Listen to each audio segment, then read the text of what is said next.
Yeah. Welcome, mate, to the podcast. Stop Crying Poser.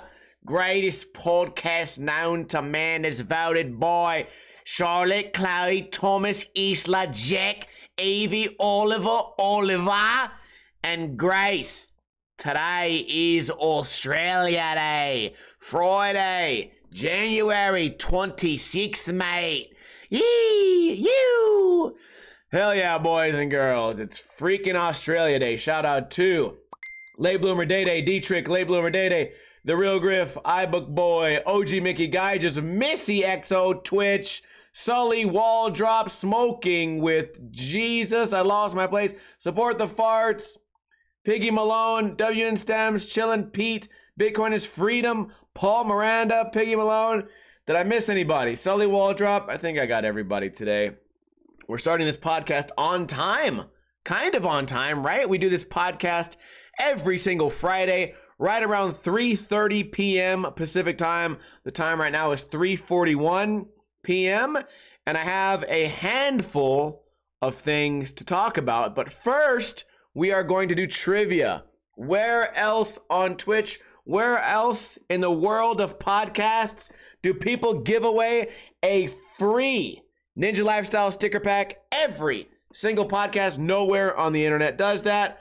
If you want to win, all you have to do is answer this question. Today is Australia Day. What year was Australia Day founded? What is the date of the year that Australia Day came to existence? What is it celebrating? The event that it's celebrating happened in what year?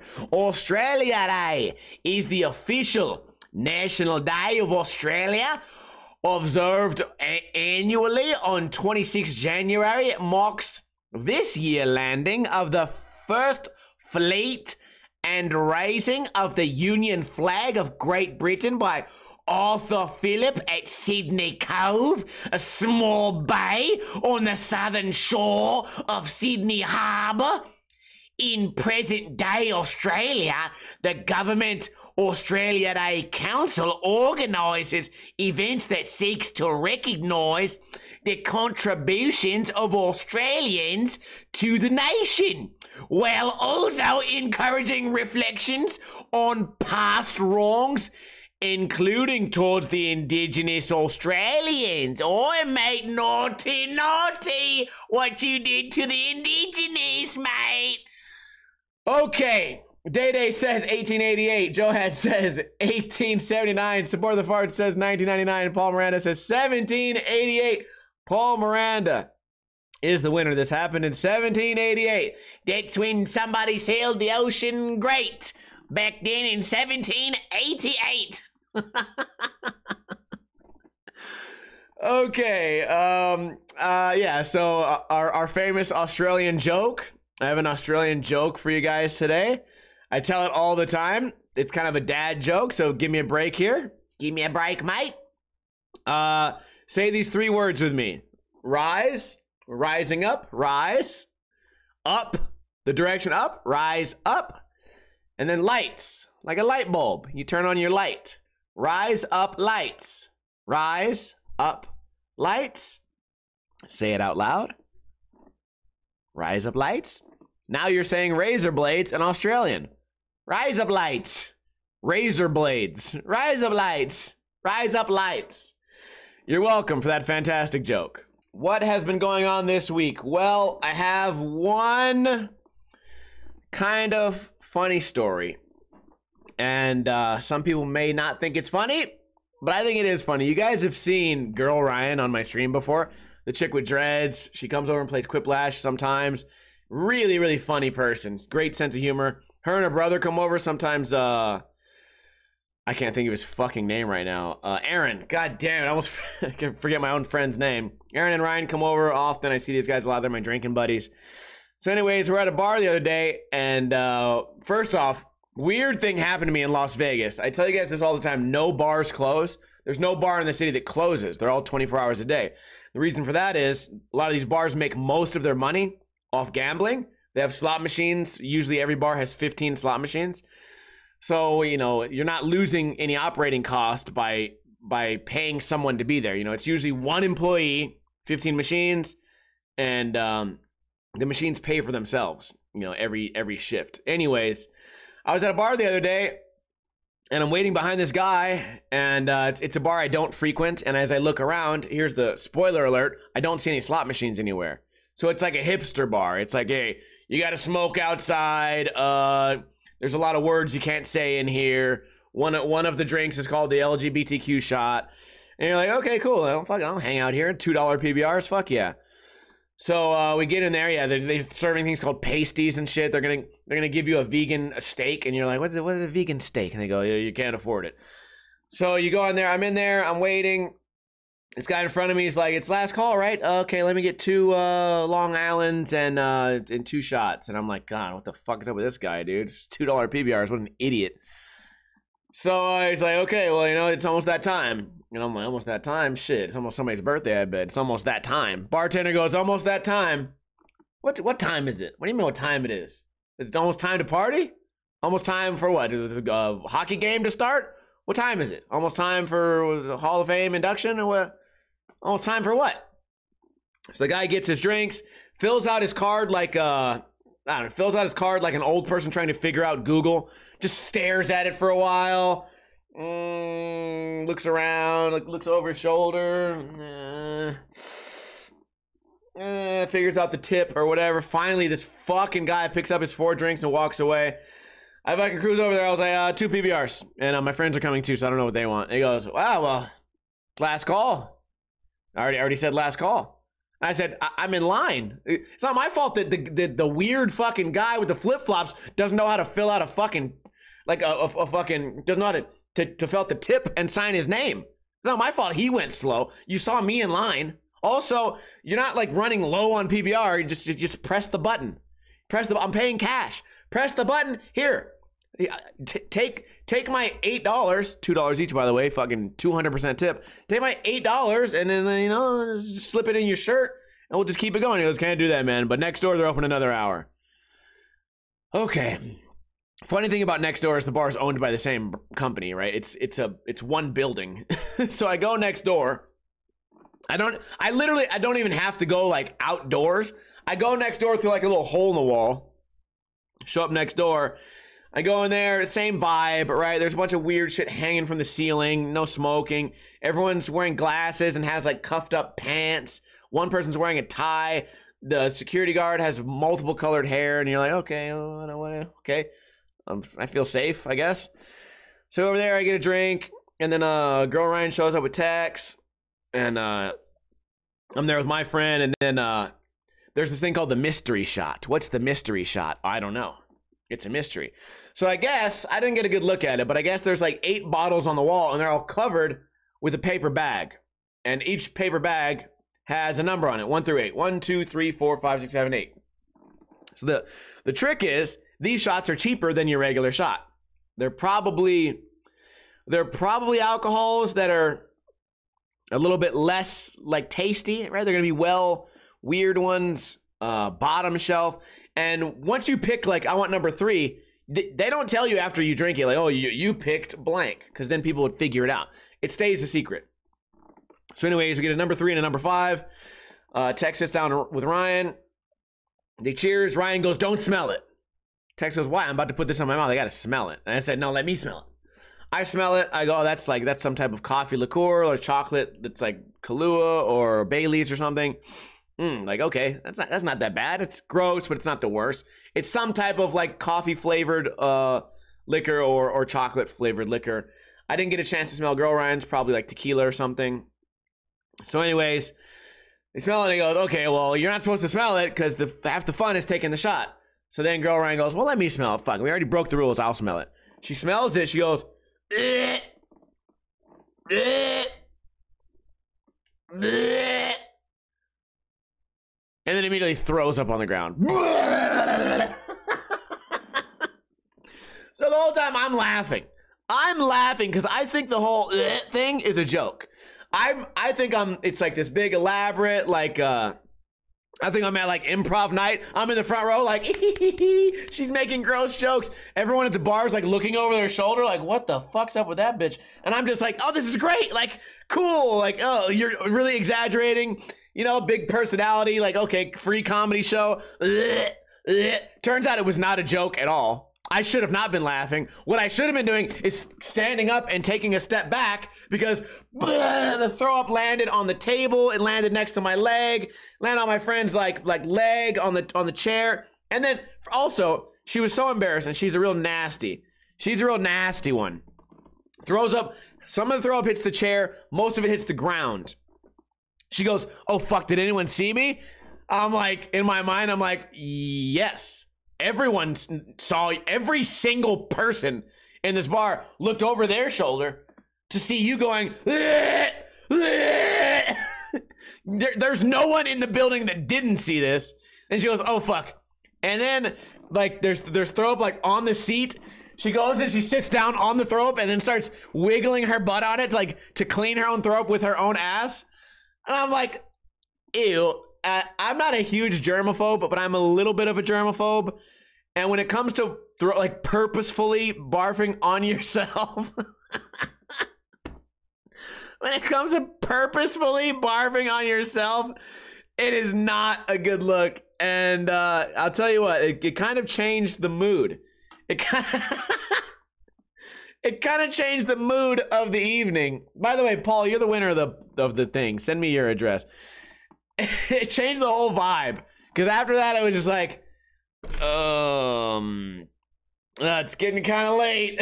It's getting late. She's like, "You guys want another beer?" And I'm like, "No, nope." I sure don't. Like, not here. You still got fucking throw up on your butt. And then okay, this is also a funny part, and I hope she doesn't watch this podcast. Tex runs over to the bar to get napkins.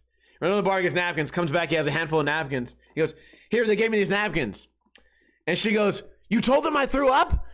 And he goes, no, I told him that you spilled a drink." And then girl Ryan gets up to go to the bathroom, and Tex looks at me, he goes, "Motherfucker, you know I told them she threw up."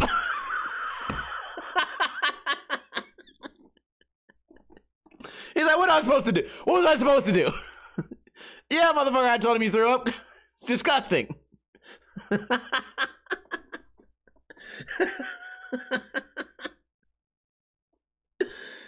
Oh man, changed the mood of the night. Anyways, on that note, I watched Tropic Thunder that same night. You know, I'm in a good mood. Go home, watch Tropic Thunder, and everyone said it was way funnier than it was. It's fucking stupid. I watched half of it. And then I started playing on my phone. Because I don't know what I thought I was going to get. I thought I was going to get a super bad. And then what I got was like Napoleon Dynamite. Like I just got like this weird, it just stopped being funny. There was no plot. I liked the characters. I really liked the characters, but it just, and as far as it not being politically correct, I thought it was gonna be worse. I thought it was gonna be like really offensive on purpose, and it was actually just regular like funny comedy. So I told you guys I would give you my opinion of it. I couldn't even get through it, dude. It just got dumber and dumber and dumber. Next topic. I don't know if it was last week or the week before, but I forgot to tell you guys that we've done 300 podcasts. I don't think we've even missed 1 week. We may have missed 1 week because I was sick, but I think even on the days where I missed a day, I ended up doing the podcast on like a Saturday or a Sunday. So 300 podcasts, man. I got a little award on my Podbean account. It said, "Congratulations to 300 podcasts. Cheers to 300 more." And it's exciting. It's exciting. It's a nice milestone. And I'm really proud of this podcast. I tell you guys all the time that the reason I don't like a lot of the podcasts that I listen to, and I've been kind of branching out, trying some new ones, is because there's so much dead time. And I put a lot of energy into this podcast. I'm yelling for half of it. I try to have very little downtime. Like, here's the issue when you have a podcast with 4 people. 4 people in the room. And you still have moments where people are all silent, where they go, what do you think of the, what do you think about, what are your opinion, how about the Super Bowl? Do you think Who do you guys got any opinions on who's gonna maybe who's gonna play against each other? Who do you guys who do you think's gonna win the game of when they play the Super Bowl? I listen to those fucking podcasts. I want to fucking blow my brains out, and a lot of them are like that. And even though, like, if you're a comedian, you must have a podcast. Listen, I don't hate on comedians. You know, it's a tough job. You're very funny. You're good at what you do. But you take every single comedian and give them the entitlement to where they need a podcast, and you make it a 2-hour podcast when half these comedians can barely knock out 20 minutes. You know, 20 minutes on an opening for a Netflix special. And it's like, dude, these guys are boring. Their opinions on sports, their opinions on fighting, their opinions on politics. Like, yeah, they hide a couple of jokes in there, but half of the podcast is just them stumbling around trying to figure out what the next topic is. And then half the time it's just the same couple stories again about that one time you did fucking acid at the Comedy Store or whatever. And I'm just like, dude, I can't really get through it. But we've done 300 podcasts, and I'm proud of every single one of them. And at the end of these podcasts, you guys see during the post show, I kind of do this thing where I go, what do you guys think? That was a 9 out of 10 podcast. That was a 6 out of 10 podcast. And I give you guys my honest review of how funny I think we were, how entertaining. Did we fall short at some parts? Did the jokes fall flat? Did we do enough? You know, was I too tired? Were my impressions good enough?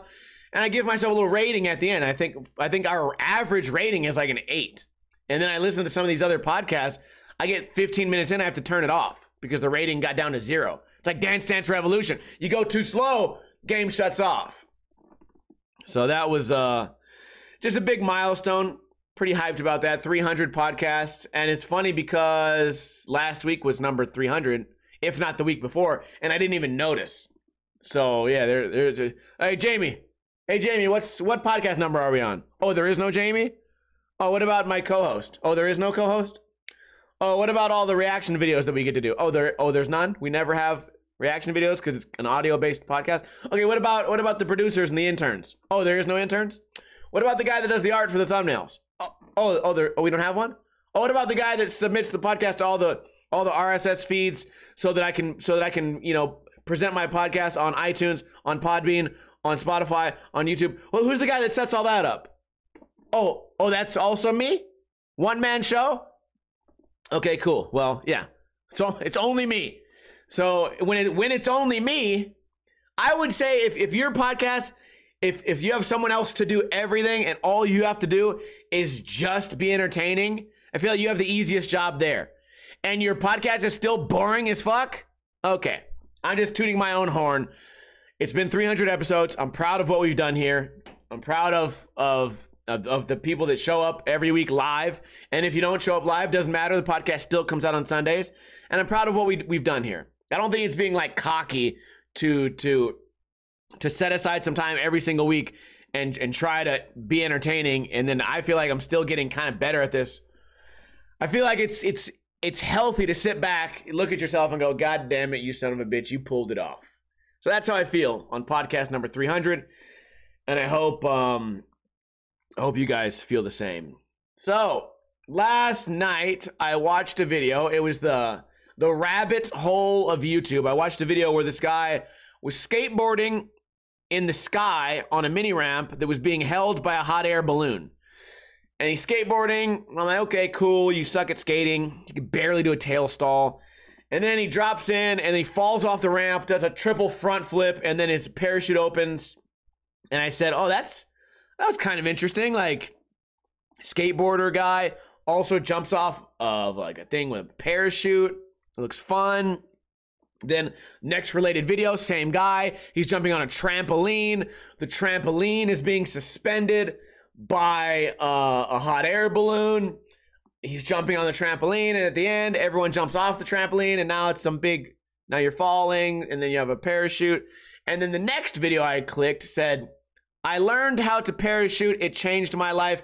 Here's how to do it. So I clicked this video of this guy who wants to jump out of a plane by himself, goes parachuting. He goes to this special parachute school, and he learns how to do all this parachute shit. in like 4 days, gets his parachute license, learns all the knowledge, takes all the classes, jumps a couple times, jumps with a guy with a radio. At one of his homies, the parachute ripped in half, and then he had a backup parachute. They learn all the like what to avoid, how to stabilize yourself, how to do a flip, what can go wrong, how to correct what goes wrong. I go, oh, that looks cool. So I look it up. I'm like, man, I could do this. Summer's coming up. It's gonna be good weather. The place is in Texas. I was like, yeah, I got all these frequent flyer miles. I can go to Texas, learn how to skydive. I'm terrified of heights. What better person to do it and face my fears? Like, there's not a whole lot left in the world that I'm afraid of, just heights and fucking spiders. And I'm good with the spiders. I'm gonna stay scared of spiders. I want to stay where I'm at with spiders. No conquering my fear there. I'm happy being afraid of them because they're fucking nasty looking. Also, only spiders in webs. A jumping spider, not a big deal. A tiny jumping spider, not a big deal. When spiders start having hair, I'm good. I don't want a hairy spider. And then spiders that can hurt you, don't like those. And a spider in a web, don't like those. So I'm good with that. I'm not going to face my fear of spiders anytime soon, ever. I'm never going to face my fear of spiders because they're just dumb, stupid animals. You should be afraid of them. That's like somebody facing their fear of like hippos. Yeah, the most dangerous animal in the world. Yeah, you should be afraid of hippos. You should not want to go up to one and pet one. You know what I mean? Or like tigers. You should not want to go to a petting zoo and pet a tiger. When you see one, you should go, oh, go this tiger over there. Go this way. Anyways, so to take the skydiving course, take a guess. You know what, people in the chat room, if you weren't here last night, by the way, I stream on Twitch 5 days a week.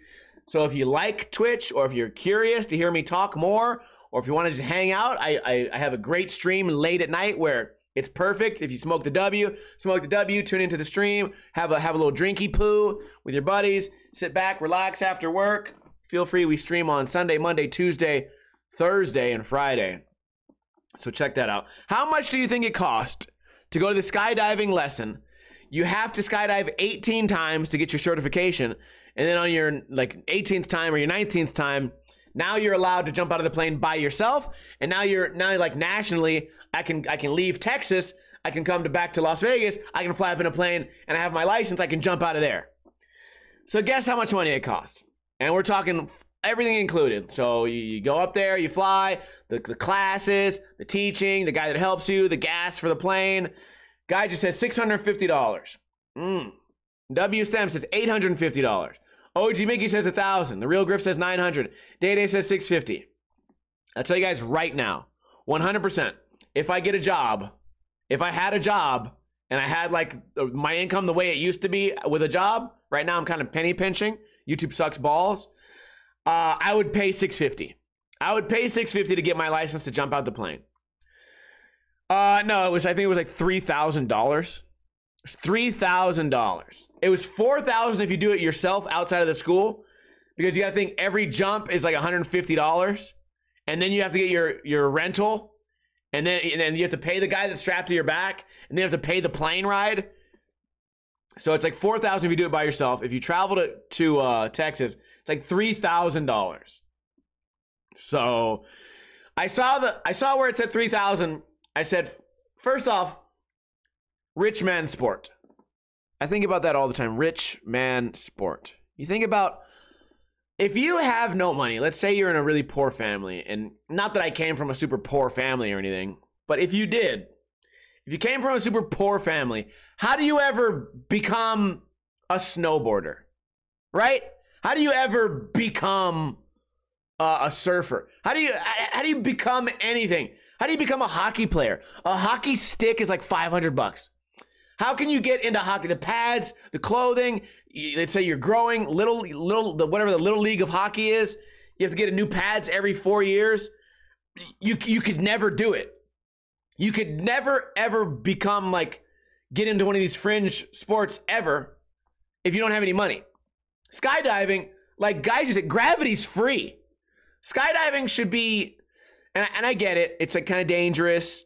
Cool. I mean, it's dangerous for a lot of people. It's not just dangerous for the guy jumping. It's also dangerous for whatever poor house that your dead body lands on. But I mean, skateboarding, when I started skateboarding, you could get a whole complete for like $90. And you'd be riding some shit. You'd be riding some garbage. You'd be riding a shop blank, probably like a Copeland's. I don't think you guys have Copeland's in most of the country. But you get a Copeland's blank deck for like $21. Get the shittiest trucks you can find. That's another $30. Wheels and bearings, another $40. Oh wait, did I already go over? Shit. Well, okay, you could get a complete back in the day for like $90. Nowadays, it's like $200. So anyways, you get one for $90. That's gonna last you a year if you're not jumping. Like if you suck, that'll last you a year. $100 for the whole year. Bro, you play some of these like team sports, $100 ain't even enough to pay for the coach. $100 ain't enough for the shoes. $100 ain't enough for the helmet. You gotta pay for the jersey. Bro, you're the shittiest, cheapest team sport, you're already down $500. Unless you're playing on like some fucking welfare ass team, which I'm sure they have those too.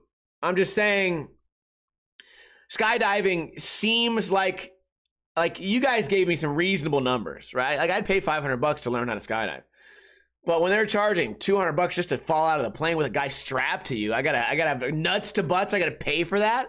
I'm paying for nuts to butts. I can go downtown and get somebody's nuts on my butt for free for the cost of 2 PBRs. So falling out of a plane, it looked really interesting, and it's that fast, right? Just snap of your fingers, the dream is dead. I will not ever be skydiving. But here's where the ingenuity of humans shines. One day they said, you know what? Fuck skydiving. Let's bring the sky to me. And then they invented heroin. No, I'm joking. Indoor skydiving. Then they invented indoor skydiving, and that's something I could go and try. I would be down to try indoor skydiving. They have it here in Las Vegas. So if anyone out there wants to try it with me one day, that way we could kind of say that we sort of, like, the dream is dead, but we touched the dream, right? We're never gonna skydive by ourselves out of a plane, but we touched the dream a little bit. Unless you're a Saudi Arabian prince out there and you want to donate the money for me to go skydiving, or if there's any like royalty family out there, any people that run Fortune 500 companies or oil rigs, or anyone out there that has a small island where children are not allowed, maybe you could fund my skydiving, my skydiving dream.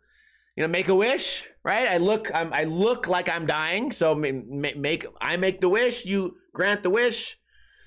But if that never happens, if I never get $1 million donation from someone who lives in a high rise in Dubai with a Ferrari in their living room, then so be it. I'll do indoor skydiving one day.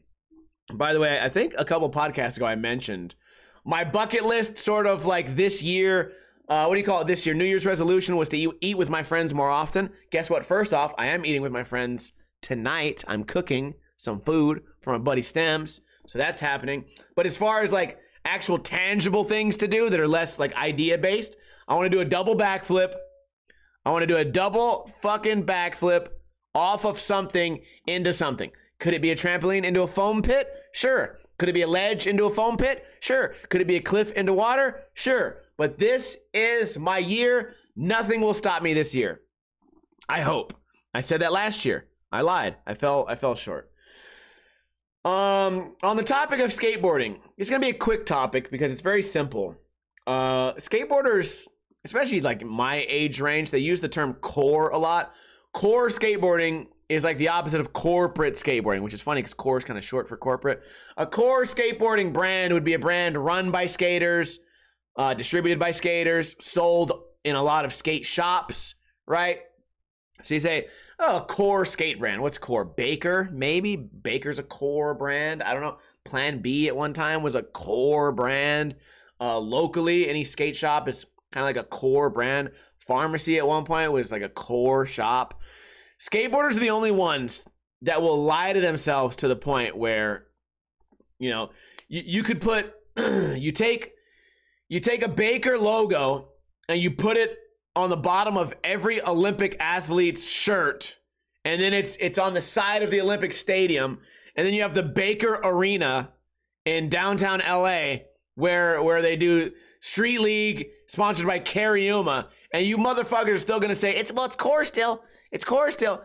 You got these big brands, right? These big core companies that branch internationally where some of the people packing your boxes in the warehouse don't even know what a grip tape is, and you're still gonna say that it's core? You got people running these companies having to wake up at 6 a.m. so they can get on a call with China, and you're gonna say that's still a core brand?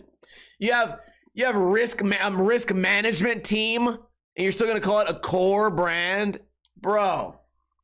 Skateboarders lie to themselves to the 10th degree, and it also, you know what it started with? It started with the damn VX1000. You tell somebody VX1000 is a shit camera in the year 2024, you might as well just say you're racist, because these fuckers believe anything they hear. And I read a comment this week. I love the one where VX is only bad if you don't know how to use it. How to use it? The only way to use it is to take a time machine and go back 25 years to when it was a decent camera. That's the technique. Like, no, you got to balance the colors right. Oh, you have to balance the colors right. Oh, my camera's half the price. It can do that. Actually, you know what? My cell phone can do that better than your camera. My iPhone, which is 4 generations behind the current iPhone, can do that better than a VX. Also, another thing I've always brought up, you know why all these filmers, you know why they always have 2 VX1000s? Not because it's so good they needed 2. It's because the camera is so shitty that for 6 months of the year, it's in the shop getting repaired because it fucking falls apart on itself. No matter how well you take care of it, it literally is built to break. How many tapes get glitched? It's an inferior product. Even at its peak, it was a piece of shit. But if you tell it to a skateboarder, they think you're they're a communist. They're like, nope, you just don't have respect for it. No, first off, bro, when I see, listen, skateboarding is getting more and more complicated, right? They're doing these late flips, these bigger spins, fakey, bigger heel flip into a rail, right? Oh my gosh, what was that? You film that on a VX, no one would ever know. People quit doing crazy tricks like that back in the day because the motion blur from your shitty, blurry, fucking grayed out, color washed piece of shit, bad low light, fuck ass camera couldn't even see the spins happen. Now we have 60 frames per second. 60 frames per second. My cell phone can do 120. You're a new person. These people's cell phones can probably do 240. My God, VX is terrible, but skaters will believe anything. They will believe that a brand is core because Thrasher told them. They will believe that a camera is good because the scene told them that. They will believe that they're being unique when they cuff their pants, although the word unique used to not mean the same as everyone. It's literally you guys hate jock sports. You guys hate football teams. Guess what? Football teams, everyone on the football team wears the exact same outfit. Sounds a lot like skating to me. That sounds a lot like skateboarding to me. Except the difference is those guys can still beat your ass. And nowadays we have skateboarders that are willing to sue each other over shit like that. So yeah, skateboarders are the most brainwashed fucking group of people ever. So I don't talk much about wrestling. What's that wrestler? His name is Roman. Something Roman. I don't know much about wrestling. Isn't there a wrestler named Roman? I say that because I think your mouth was roaming around my nuts earlier because you guys were trying to suck my balls. Got him! Got him, dude! The setup! I made that one up myself this morning. I made that one up myself, dude. I really don't know shit about wrestling, but I felt like that was the best way to approach this because there's like a big wrestling event coming up. I feel like that was the best way. Let's go, dude. Let's go. Anyway, did you hear, speaking of wrestling, did you hear they're going to do like a Royal Rumble? They're going to do one in Kenya. They're going to do one in America, then they're going to do one in Kenya. Can you fit this dick in your mouth?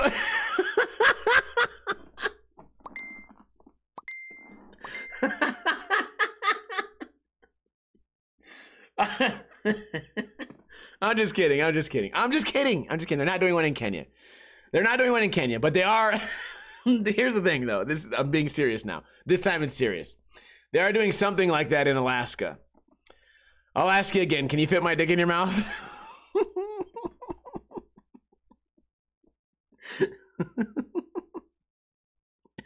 Okay, I'm done. I'm done for now. I used to have a ton of them, dude. I could probably keep going. Okay. Moving on. Roadhouse. How long have we been going now? 36 minutes. Roadhouse. The trailer for Roadhouse came out. I know it's an older movie. I think it's actually from the 80s. I like Roadhouse. It's really corny, but that's how those movies were. If you go back and watch Karate Kid's fucking stupid too. It's a really stupid movie, but you watch it and you like it. It may not have as many like dialogue problems as Roadhouse, but well, you know, there's the word, like, where'd the monster truck come from? Anyways, also the main reason I dislike Roadhouse is because the villain is like 60 years old, and you got a 60-year-old man doing spin kicks, magical spin kicks and shit against like a prime. What's that guy's name? The star, Dalton, whatever his real name is, against a prime. That dude, full 6-pack, buff ass arms. This is before every actor was doing like fucking pounds and pounds and pounds of steroids all the time. Swayze, yeah, Patrick Swayze spinning around and shit. Yeah, old man, just fucking old man, 65 years old, has diabetes in one foot, is doing fucking karate, pissing me off. But anyways, the new Roadhouse came out, and I'm happy that it's not a sequel. I thought the new Roadhouse would either be a sequel or a prequel. It'd be like young Dalton. But what it is, it's a remake. It's a remake in like modern times. And it actually looks cool. I really like that Conor McGregor is playing like a really hateable villain. But what I've seen so far is the dialogue looks kind of... The dialogue so far in the trailer does not look good at all. And the fight scenes look like... They're like CGI... they're like improved by CGI. So I know you guys love John Wick. The fight scenes in John Wick, I think they're really well done. The gun scenes, like, I don't appreciate that you can get shot 45 times with a 7.62 directly in your heart and then get shot between the eyes and then fall off a building and then get attacked by a dog and then you're still alive and you're well and you can still walk home and you just go, they killed my dog, man. I'm pissed off. I hate that happens. But as far as like the punching and shit, like here's one thing I really dislike about movies. A lot of times you'll see a fight scene and an actor will punch another actor and the camera will shake. And that's for like dramatic effect, right? The camera shakes. I hate that, dude. I hate watching movies where shit like that happens. I like the long fight scenes. If you go back to even like a Jackie Chan fight scene, I liked it. Like, it's all, first off, there's very long scenes. A scene in those movies can be like 30 seconds, which is a ton of like choreography to remember, especially since so much can go wrong. You might accidentally punch somebody and you got to just keep it going. I think those are really cool, but I saw the fight scenes in the trailer of Roadhouse.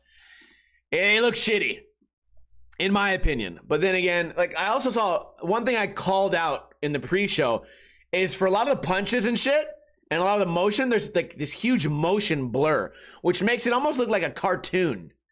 And I don't like that. I don't like to watch, you know, it starts off as a live action movie and then halfway through it turns into like Spider-Man multiverse. I think that looks fucking stupid, in my opinion. But we're gonna find out.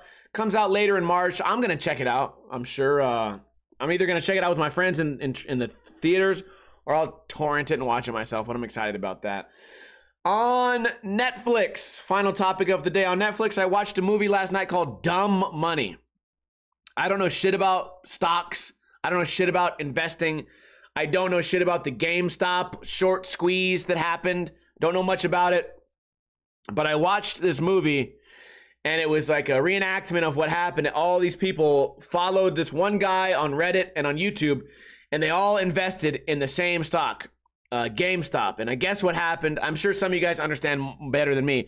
I guess what happened is they bet against these big Wall Street firms, and since there were so many people involved, the Wall Street firms kind of got caught cheating. They got caught cheating on stocks, and a bunch of people that invested like $1,000 became millionaires. And I thought it was a really cool story. I don't know how, it's probably like completely made up. Obviously, the squeeze did happen, but the stories that are coming from this movie, I don't think that they're real. They seem really oddly written, but really interesting, I think. If you're at all into like investing or shit like that, or if you even know like how to invest or what like a put is or a what are those bets? There's bets. What's the bet called when you want it to go up, and what's the bet called when you want it to go down? There's puts, and then like I don't remember what they're called. Somebody can tell me in there. Anyway, calls. So puts and calls. Yeah, I don't know what those mean. But if you know what those two words mean, I highly recommend you check out this movie, Dumb Money. And it really dumbs it down for the viewer. So even if you're stupid like me, you don't know anything about investing, it's a pretty cool movie. And it gives you this thing. I watched the movie, and the whole time when I'm watching a movie like this, it invokes this emotion. The emotion of, I wish I was smarter. I wish I knew about this when it was happening. I wish I would have donated, or donated. I wish I would have invested $1,000. Like, that's what I think. I think to myself, if I would have donated or invested $1,000, I probably would have made $300,000, and my whole life would be different. You give me $300,000 today, my whole life changes. So, and I guess the story of this happening only happened over the course of like 2 months, or I don't know, maybe 2 months. That's kind of what I gathered from the movie. So I put in $5,000, $3,000, and in 3 months I have $300,000. I watch the movie and I say to myself, I wish I was smart. I wish I understood this. Now, I'll tell you guys a story about Ethereum and Bitcoin. I put in like $35 into Ethereum like 10 years ago, and now it's worth like $4,000. Cool. That's insane. I wish I would have put more. I'm happy that I put that in. But here's where I'm getting at. Now let's say that I have $4,000. I wish I could put that $4,000 into the next GameStop and turn that $4,000 into $50,000. Even $50,000 right now would change my fucking life. So I don't know. I bring that up because the movie makes you feel like that. So whenever a movie can drag emotion out of you, and the emotion's not, oh, this is slow, bad dialogue, shit movie. If it drags any emotion, happiness, sadness, anger, or whatever the emotion is, like just missing out, like feeling dumb about what happened months ago, when the movie can bring out an emotion, you know, it's probably an okay movie. Or at least that's my opinion. Can you guys go ahead and give me a hail? Yeah, I want to shout out everyone who chose to tune in live right here on twitch.tv/Ninja Lifestyle. We do this podcast every single Friday, right around 3:30 p.m. Pacific time, twitch.tv/Ninja Lifestyle. If you missed the podcast, don't worry. The repeat of the podcast comes out on Sunday on iTunes, on Podbean, on Podcast app, on Spotify, on YouTube. It comes out everywhere. So if you missed the first half, you can check out the second half. Also, shout out to D-Trick for donating $5 today. Did I shout everyone out? Note for Droid, Lay Bloomer, Love My Toe, Guy, Just Paul Miranda, The Real Griff, Dingo Donger, OG Mickey, Piggy Malone, D-Trick, Miss XO Twitch, Paul Miranda, Griff, Ivan Boy, Love My Toe. Shout out to D-Trick for donating $5 today. He enjoyed the throw-up story. That's what it says in his note. I appreciate when you guys donate. It's nice to give me a little tip to say, hey, that was funny. You made me laugh. You brightened my day. You covered a topic I was interested in, or you motivated me to do something. Sure. I love to be helpful. I love to entertain you guys. And if you have some money, give it to me. But if you don't have any money, don't worry. You can still support the podcast by telling a friend. Tell a friend about the podcast. Tell a friend about the Twitch channel, right? We give away stickers all the time. And if you're too shy or nervous or have no friends, or maybe you're ugly or you stink and you don't have anyone to tell about the podcast, here's what you can do. You can go on iTunes and you can leave a review and say, this was a great podcast. It made me laugh. Steve is really funny. Ninja Lifestyle is so funny. He's a funny guy. I like what he says. I listened to all 300 episodes, and I listened to it with my dog and my stuffed animal, and my mom likes it, and even my coworker. Tell a friend about the podcast. Thank you for the donations. That's all I got for you guys. I hope everyone has a safe weekend. We're not going to end the stream, but we are going to end the podcast. So as I always say, don't drink too much and don't drink too little.